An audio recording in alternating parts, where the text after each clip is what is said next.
स्वागत है आपका बी न्यूज नेशन में। मैं हूं आबिद हुसैन शेख। पीएम मोदी का जन्म भारत को हिंदू राष्ट्र बनाने के लिए ही हुआ है। बसनगौड़ा पाटिल यत्नाल बीजापुर शहर के श्री सिद्धेश्वर मंदिर के परिसर में विकलांगों को 3 व्हीलर्स वाहन वितरण कार्यक्रम में सिटी एमएलए बसनगौड़ा पाटिल यत्नाल ने कहा कि महात्मा गांधी ने देश का बंटवारा किया था, पाकिस्तान का बंटवारा क्यों हुआ पता नहीं। उस महान शख्स की गलती से करोड़ों हिंदुओं ने जान गंवा ली है।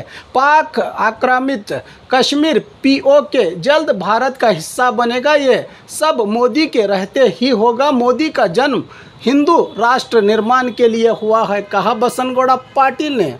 ಅದು ದಿವಾಳಿ ಆಗಿ ಮುಗಿದ ಈಗೇನೋ ಒಂದು ಉಳಿದೈತಲ್ಲ ನಮ್ಮ ಪಾಕ್ ಆಕ್ಯುಪೈಡ್ ಕಾಶ್ಮೀರ ಅತ್ತಾರ POK ಅತ್ತಾರ.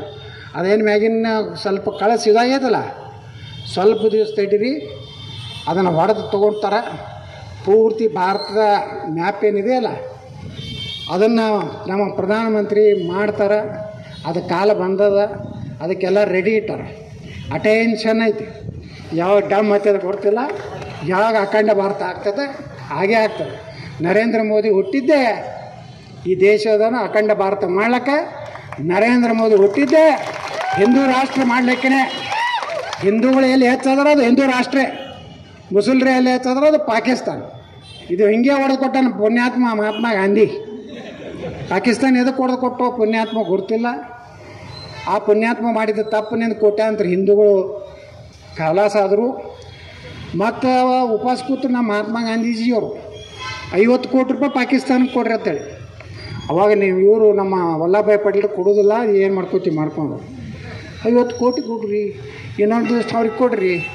ಇವರು ದೊಡ್ಡ ದೊಡ್ಡ ಲೀಡ್ರ್ ಆಗ್ಲಾಕ ನಾವು ನಾಡ ದೇಶ ಒಳಗಾಗಲಕ್ಕ ತಾವು ಒಬ್ಬರು ಆಗುವಂಥ ಪರಿಣಾಮದಿಂದ ಕೋಟ್ಯಾಂತರ ಹಿಂದೂಗಳ ರಕ್ತ ಪಾತಾಗಿ ಭಾರತ ಬಂದಿದೆ। और खबरों के लिए देखते रहिए बी न्यूज नेशन।